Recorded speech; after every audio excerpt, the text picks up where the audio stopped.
other fights do you have your eye on? Well, I'll tell you this. I'm looking at Chris Weidman versus Brad Tavares. They're going to be the last fight on the prelims. And Chris Weidman's a former champion. I mean, how far has he fallen from the days where he was literally the king of the UFC? Well, very far. He's 39 years old. He's been knocked out in 6 of his last 8 contests. Oof. And this is his first fight back after a 2-year layoff, after snapping his leg on a leg kick. Why is he fighting? Does he need the money?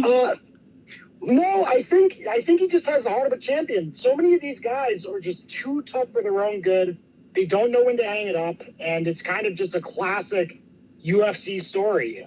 These guys stick around because they still have the heart of a champion, the mind of a champion, but their bodies just can't hang around anymore.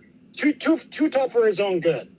Too tough for his own good. And that's why I really like Tavares via KO. And you're actually going to get plus money for that at plus 130. I hate that we're fading Weidman, but at the same time, I completely understand why you're taking it, especially given his history in his most recent fights. So I really like Mario Batista via KO versus Damon Blackshear.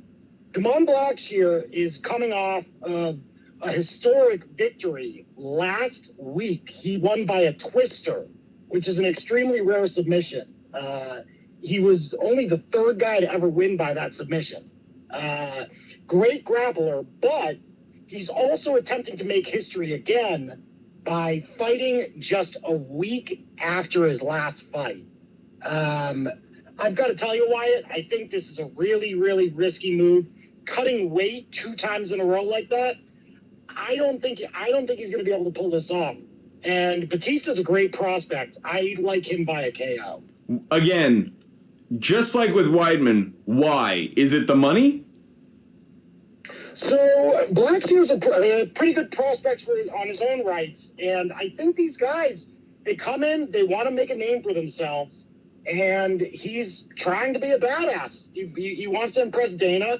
And, even if he loses this fight, which I think he will, the UFC brass are still going to remember this, that he stepped up on short notice. So, at the very least, he's going to bank some credit with the UFC. Is that really what the sport is about, having Dana White's good favor more than having a good record? It's definitely important, because these fights aren't just made off your record. They're made off of marketability and sort of the whims of Dana. Now, the reason I bring that up is because Sterling has been saying about Sean O'Malley that he is just the darling boy of Dana White, and that if not for Dana White giving him a path to a title shot, he would not be in the position that he's in.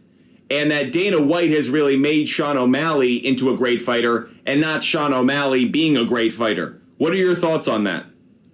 I think both are true, Wyatt. I think Sean came up through the Contender Series. He wowed the hell out of Dana in that fight with a knockout. And Sean is all about spectacular knockouts, and that's what Dana wants to see.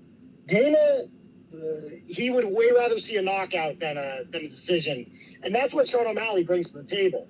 However, Aljamain Sterling, in my eyes, is the most underrated UFC champion around right now. Yep, I agree. And I think if Aljamain Sterling can take down an Olympic gold medalist like Henry Cejudo 4 times in his last fight, he is not going to struggle to grapple the hell out of Sean O'Malley. I really like Aljamain Sterling to finish Sean.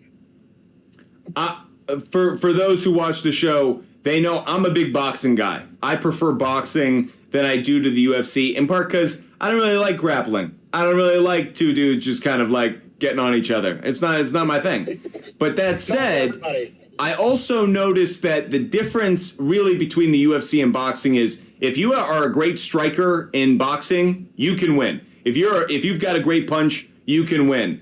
There's defense, but there's no real counter to it. In the UFC, it feels like the strikers almost always lose to the grapplers because the grapplers just have to miss one or two shots, and then I got you down on the mat. And then it's my kind of fight. And I do think about a Conor McGregor going up against, when he lost, he went up against the guys who would bring him down to the floor, as opposed to guys like Nate Diaz who'd want to stand up and kind of jab with him. I think of Sean O'Malley kind of in that he wants to jab. He's kind of, if he had been born 150 years ago, he'd just be fighting on the dock somewhere in Boston or New York. But he's a jab fighter. He doesn't want to get on the ground and really wrestle his way through a fight. And that's why I'm expecting that he's going to lose.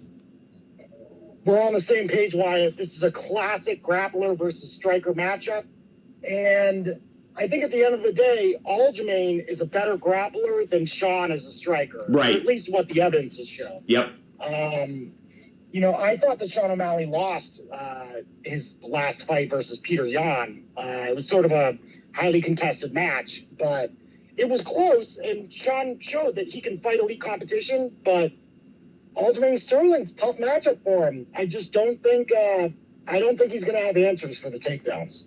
So, really quick, empty out the card for us. Any picks that you got, including the main event, just drop them for us right now. So, I like Aljamain Sterling via submission. I think he's going to choke out Sean O'Malley. I like Zhang Weili beating Alanda Lemos. And if you take her via KO, you're getting plus 110. Just to win overall, you're getting minus 310. Yeah, I saw that. I don't like the minus 310, but I was going to ask if you had a certain kind of submission or obviously knockout if you were preferring something. I'd say knockout. I think her ground and pound is what's going to do Lemos in. Okay. And I think that tomorrow will be Ian Machado Gary's coming out party. I like him via KO versus the perennial gatekeeper, Neil Magny.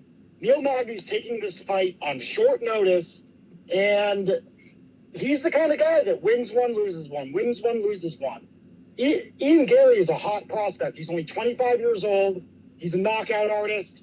I like him. I like him getting the job done tomorrow night. Plus 100 via KO, Ian Gary.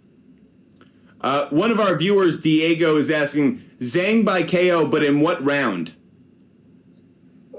You know what? If we're coming down to rounds, kind of a crapshoot. Yeah. I'll say third. I like third.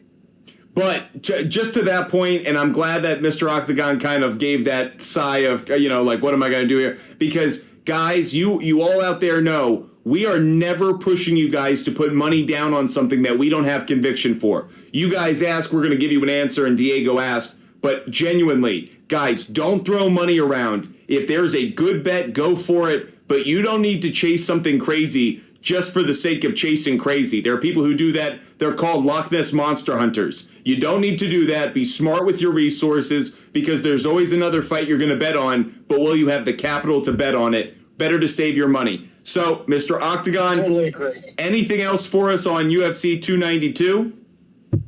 I think that's about it, Wyatt. I'm very, very excited. I can't wait for it to start. I'm jacked up.